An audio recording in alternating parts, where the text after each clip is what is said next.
দলের যুগ্ম সাধারণ সম্পাদক ছিলাম।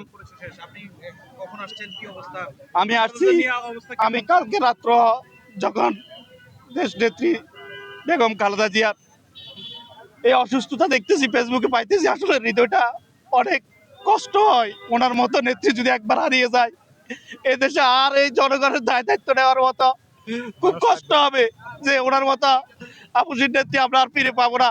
তাই আমি সন্তান হিসাবে আমি আমার মায়েরকে যতটুকু ভালোবাসি, আমি ওনাকেও ততটুকু ভালোবাসি। মা তো মাই হয়, কারণ ওনারা বুঝে সন্তানের মায়া ভালোবাসে কি।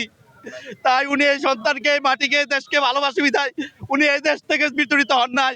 অনেক সুবিধাবাদী দল আমরা দেখেছি, যখন এই দেশের ক্রান্তি লগ্নের দেশ ছেড়ে চলে গেছে, আবার ক্ষমতার জন্য ফিরে এসে তারা ক্ষমতা নিয়েছে। কিন্তু আপুসুর নেত্রী একটি কথা বলেছে, এই দেশ আমার, এই দেশের জনগণ আমার বাইরে কিছু নেই। আমি এই দেশের মাটিতে থাকবো, এই দেশের মাটিতেই বাঁচবো, আমি এই দেশের মাটিতেই মরবো। আজকে তিনি এই ইভেন্ট কেয়ারে ভর্তি আছেন। আমি আপনাদের সবার কাছে অনুরোধ করব, বাংলাদেশের যে দূর দূরান্ত থেকে মা বোন, ভাই বোন, আত্মীয় স্বজন দেখতেছেন, সবাই ওনার জন্য দোয়া করবেন। আল্লাহ যেন আবার সুস্বাস্থ্য হায়াত নিয়ে উনি আমাদের মাঝে ফিরে আসে এবং আমাদের এই জনগণের দায়িত্ববান নেওয়ার সুযোগ আল্লাহ তাআলা ওনাকে দান করে। তার সাথে দোয়া করবেন ওনার একমাত্র সন্তান তারেক জিয়া যেন আমাদের মাঝে ফিরে আসে। এই আশাবাদ ব্যক্ত রেখে আমার সম্পৃক্ত কথাগুলো এখানে শেষ করলাম। আসসালামু আলাইকুম।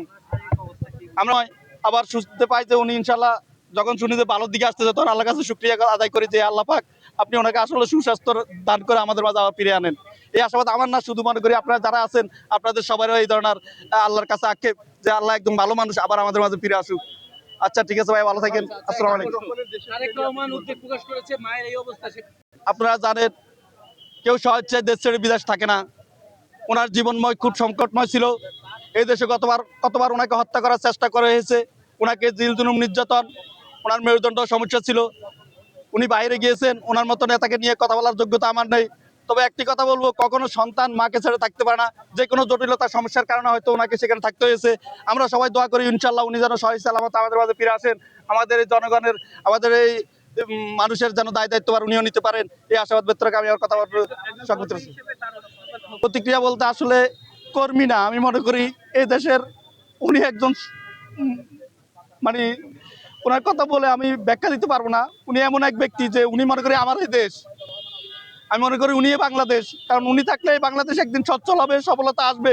কারণ আজ বাংলাদেশের অবস্থা এমন হয়েছে, প্রেসিডেন্ট চলে যাওয়ার পরে আজকে এই দেশের অবস্থা ভালো না। আপনারা সবাই জানেন, উনি যদি ইনশাল্লাহ ফিরে আসে, উনি আবার সমন্বয় করে এই দেশকে আবার সুন্দর সুশীল সমাজ আমাদেরকে উপহার দিবে, এই আশাবাদ আমি মনে রাখি।